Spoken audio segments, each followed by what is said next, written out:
ప్రపంచంలో బైబిల్ అమ్ముడు పోయినంతగా ఏ పుస్తకము అమ్ముడు పోలేదు చరిత్రలో, నాటి నుంచి నేటి వరకు.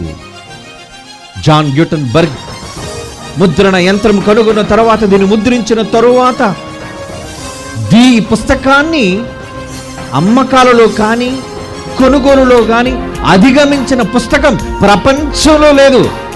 నాట్ ఓన్లీ ఇన్ ఇండియా, ఒక్క భారతదేశంలోనే కాదండి, యావత్తు ప్రపంచంలో ఈ పుస్తకాన్ని కొట్టిన గ్రంథం, దాటిన గ్రంథం లేదు.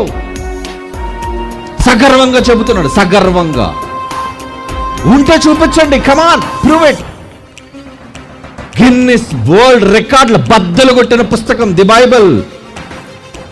కావాలంటే చూసుకోండి, గూగుల్లో వెళ్ళి చూడండి.